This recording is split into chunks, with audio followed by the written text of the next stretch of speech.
Morning, everybody. So one of my good friends, Cait Flanders, is coming out with a new book next month, all around opting out of things in life versus constantly trying to add things to it. The book's titled Adventures in Opting Out, and in it she shares her experiences and failures trying to live a more balanced and intentional life. Here's some of the topics she covers in the book, as well as whether I can personally try opting out of them myself. What would your list look like if you had to put one together? All right, first up, opting out of drugs. Something Cait struggled on for years with, but eventually kicked and has been all the better for it, health-wise, of course, but also financially. I've actually never tried a drug in my life, but I've been tempted many times, and I can't imagine it's an easy thing to kick. Bye-bye, drugs.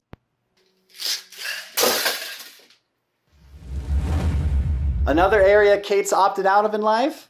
Alcohol. She's now been sober for over 7.5 years and went from being dead broke and miserable to a best-selling author inspiring thousands around the world. Go, Cait!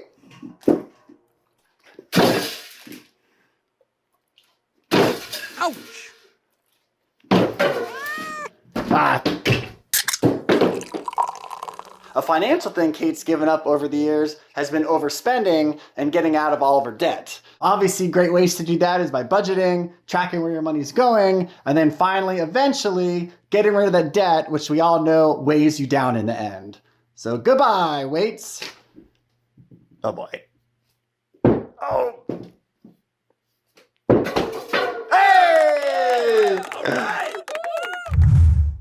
Next up, opting out of meat and becoming a vegetarian, which I know is probably healthier for you, and I keep reading about how it's better for the environment, but good Lord, does it taste so good. That said, I admire the crap out of all y'all who are doing it, and in solidarity, I shall try and give up my last pack of hot dogs. Ah! Oh, right!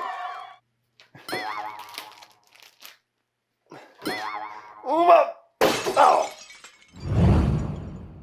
All right, next up, the idea of owning a home, or renting a home even for that matter. How much home do you actually need? A big home, small home, lavish home, multiple homes? These are all great questions to ask yourself, and if you're Cait, you'd come up with the answer that you actually need no home, because her dream is to travel the world and explore and have the least amount of attachments as possible.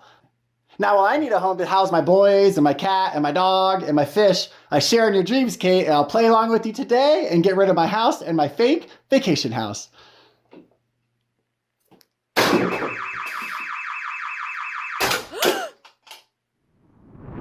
Okay, so now to a more controversial topic, opting out of having kids. I obviously already fail at this because I have 3. Hey guys! Hi! But just like everything else, it's a matter of choosing what's best for you and then sticking to your guns. Kids or no kids, just make sure that you're intentional with it. And then lastly, we have social media. Cait's given up a number of platforms over the years to free up time to be able to do more of the stuff she loves, like hiking or exploring around in the woods and lakes and countries, and hanging out with friends for that matter.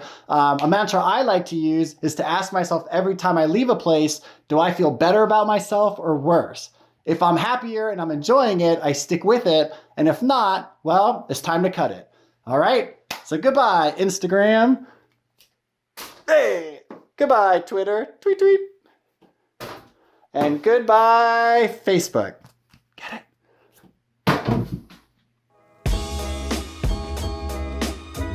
So there you have it. Before you go make a mess of your own life like I just did, spend a couple of minutes coming up with your own list of things to opt out of, and then do your best to work towards it. Not always easy, but doable as long as you care enough. And if you need some motivation along the way, go to caitflanders.com and order her book. Thanks for humoring me today, and we'll see you back here next episode.